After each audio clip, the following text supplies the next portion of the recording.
Students, welcome back to our channel RL learning classes. आज हम पढ़ने वाले हैं ग्रेविटेशन का लास्ट पार्ट। क्लास 9th में हम लोग साइंस में पढ़ रहे थे ग्रेविटेशन, और ग्रेविटेशन में हम लगभग सारा पार्ट कंप्लीट हो चुका है। बाकी जो थ्योरी है जैसे कि thrust and pressure and Archimedes principle, ये सब क्या है आपके सिलेबस से डिडक्ट हो चुका है, डिलीट हो चुका है। इसको नहीं पढ़ना है तो मत ही पढ़िए, ठीक है। जितना है उतना ही पढ़ लीजिए, बहुत अच्छे नंबर आ जाएंगे आपके, ठीक है। तो कुछ बेसिक टॉपिक हैं जो मतलब थोड़े आ गई हैं, तो इसको हम लास्ट वीडियो में 2-3 टॉपिक छोटे छोटे कवर कर लेते हैं। तो चलिए जल्दी जल्दी देखते हैं, वीडियो खत्म कर देंगे इससे और फिर अगला टॉपिक शुरू करेंगे नेक्स्ट वीडियो में। Importance of the universal law of gravitation. Universal law की इंपॉर्टेंस हम लोगों ने नहीं बताई थी आपको, तो वो हम बता देते हैं कि अगर इंपॉर्टेंस है तो आप 3 इंपॉर्टेंस लिख सकते हो। उसके 3 पॉइंट्स कौन कौन से, जैसे कि यह हमें अर्थ से जोड़कर रखता है, ठीक है।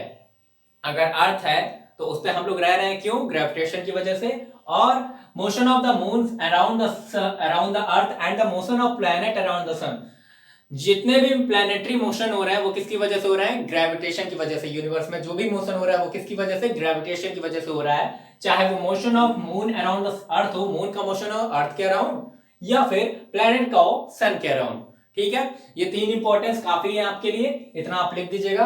और इसके बाद अब देखते हैं इनवर्स स्क्वायर रूल। एक आपका एक्टिविटी टाइप का रूल है, आपकी बुक में मेंशन है, तो मैंने सोचा आपको बता दूं, लेकिन काफी मतलब इंटरेस्टिंग रूल है। तो देखिए, इस रूल का नाम क्या है? Inverse square rule.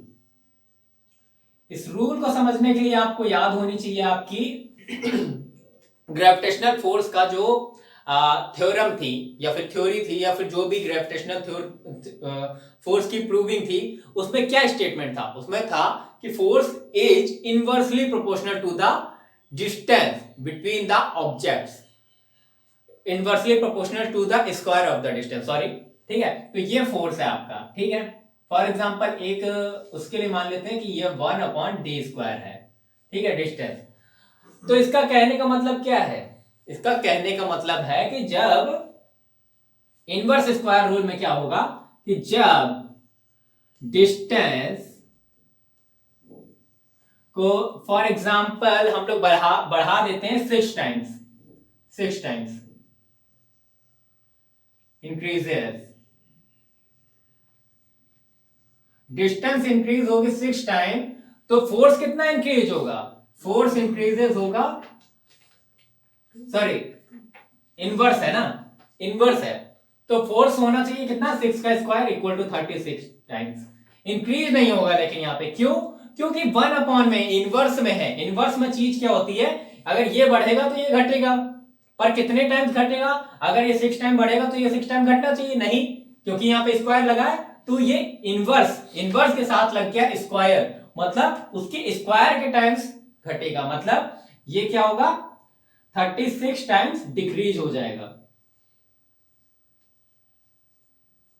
यही इनवर्स स्क्वायर रूल है, मतलब कि 1/6x² का मतलब है 1/36, और इनवर्स है तो इसलिए हम डिक्रीमेंट लगाएंगे यहां पे। और उसी केस में अगर आपका ये फोर्स बढ़ जाता है, तो उस केस में क्या करेंगे आप? मान लीजिए आपका d² है, 1/f भी तो बोल सकते हैं, जस्ट अपोजिट हो जाएगा, सिंपल।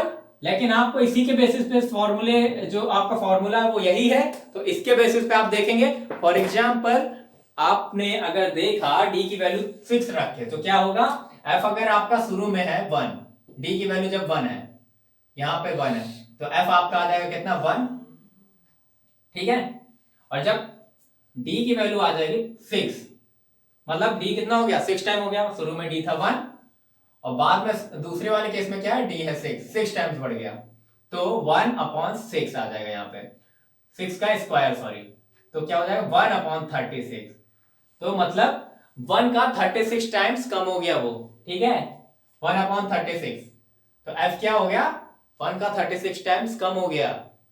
तो आप समझ लीजिए यहाँ पे इनवर्सली डिक्रीमेंट हो रहा है, तो इनवर्स स्क्वायर रूल यही होता है कि मतलब ये इनवर्सली प्रोपोर्शनल है, और साथ में स्क्वायर भी लगा है। जब अपॉन में स्क्वायर लगा हो दूसरे साइड पे, तो ये एलएचएस वाली जो चीज होती है या जो भी आर्गुमेंट होता है, वो क्या होता है, इनवर्स रिलेशन बनाता है, जिसको हम बोलते हैं इनवर्स स्क्वायर रूल। इस केस में 6 टाइम्स इंक्रीमेंट होगा अगर डिस्टेंस में, तो इनवर्सली स्क्वायर टाइम्स डिक्रीमेंट होगा किसमें, फोर्स में।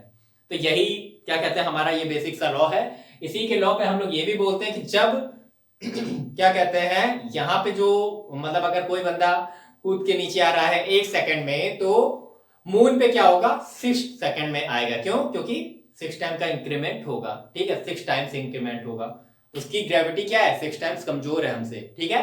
तो ये बात आपको समझ में आ गई होगी। बहुत छोटा सा टॉपिक था, हमें खत्म करना था, तो हमने एक छोटा सा वीडियो बना दिया और यहां से आपका ये ग्रेविटेशनल चैप्टर खत्म हो गया, फिनिश हो गया है। अब हम लोग पढ़ेंगे नेक्स्ट टर्न पे क्या, work and energy. Sound chapter भी खत्म हो चुका है।